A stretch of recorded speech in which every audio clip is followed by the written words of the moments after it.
It's been a little over a year since I started my first SaaS business, contentmarketer.io, and I wanted to take some time to reflect on some mistakes I've made. I probably did a lot of things right, but I definitely did a lot of things wrong, and I just want to reflect and share my knowledge and experience. So the first thing I did wrong was I didn't focus. So the number one thing is focus.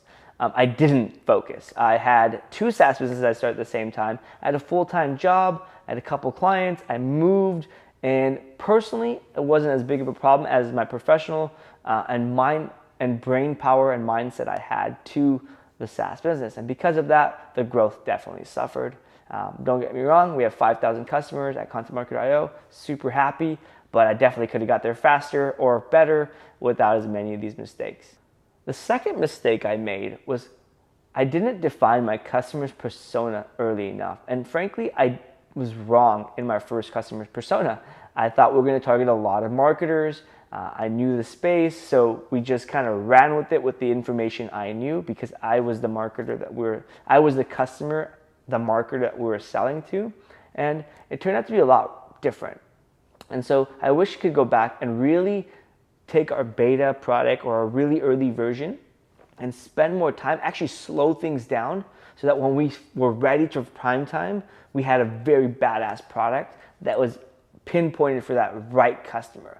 Instead, we took the long way or the hard way, and I call it the fun way, but we ended up figuring things out on the go, which at the end of the day worked out, but it was not as smooth and is a lot more stressful than it needed to be. Number three is we didn't solve our biggest problem as a company. Our biggest problem from day one was onboarding and education. Our customers didn't know how to use our product or didn't know, more importantly, didn't know what to use our product for. And that's even worse because they don't know what to do or how to leverage it. And so the unique value, like the value prop was very blurry. And that's all because we didn't educate them right. So I wish I could go back in time and focus all on onboarding. But over time, over the last year, we figured it out. We added some education, we have videos, we have a few how-to guides, and we still need more, but that's something we're heavily focusing on right now. The next thing we did wrong was pricing. And not that we didn't get pricing right, we just didn't put enough energy, again, just as we did it with the customer persona, energy into figuring out what the right price is for our market. We looked at some of our competitors, we looked at some of the players in the space and other SaaS businesses to come up with our pricing and kind of winged it. I wish I can go back and really define that strategy so we didn't spend or kind of waste all this time going back and forth. And for those of you who have been around and known me, my product has gone from $9 to $49 and $19. It's kind of gone around, all based off conversion rates, but that doesn't really make sense for the business as a whole. Another big mistake we made was focusing on building new features and functionality and bells and whistles instead of refinement. As a first-time SaaS founder, I think a lot of people make this mistake. At least they've made me feel better when I talk to other founders. But at the end of the day, we focus on building new things and new functionality instead of really refining and making that existing functionality just resonate with people without them thinking about it. And so I wish you could go back in time, but it's kind of a catch-22 because our new products and new features that we focused on are actually growing much better than our main product. So Connector, which is our latest feature, which is a stripped-down version of our main product, is actually growing much faster. And that also probably goes back to customer development and really understanding our customers.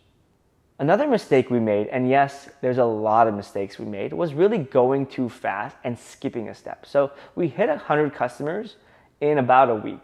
And we thought, okay, let's go get 1,000, let's go get 5,000, let's go get 10,000 customers. We're ready to scale. But we weren't. We hit 100 customers really fast because we had a really good launch. We were on Product Hunt. We built 3 months of hype. We had a great email list of about, I think, 5,000 potential customers that were interested. So of course we could sell 100 people something. But our problem was from 100 to 1,000 was really, really tough. Obviously we didn't refine the product. We didn't really understand the customer completely or who our customer is going to be. But it definitely slowed us down and it caused a lot of unnecessary stress. And at the end of the day, I thought we were here, when we're really just here. So I wish I could go back and fix that from day one. And the last mistake we made, and this is not the biggest mistake, but it's definitely a mistake for me personally, is that we relied heavily on inbound marketing, our main marketing channel, for growth. And what that did was we just got used to it. It was growing. People talked about our product, and they still do. We get around 50 new mentions a month of people referencing our product, either in action or as a potential tool. And that's great. It brings in lots of leads. But what ends up happening is we got lazy. We didn't do the things we could have done to grow faster. We were reliant on the one main channel. And I'm an inbound marketer, so it makes sense. But we could easily do cold emails or sales development as a way to drive new business, as well as some other things like Facebook ads. But we didn't, and we're now getting to it. And now they're early channels when we have 5,000 customers and they're not ready to scale, whereas kind of our inbound marketing is almost at scale, or would be a significant increase in time. And as you know, inbound marketing isn't immediate, so that time and money we spend now is not going to come back to us for a while. It might be 6 months, a year, whatnot. Those are the majority of the mistakes I've made. Hopefully this helps prevent you from making those mistakes yourself, or gives you some insight on the last year of my life. Stay tuned for more videos on marketing, growth, and probably more mistakes I'll make in the coming years on newer, better, different things.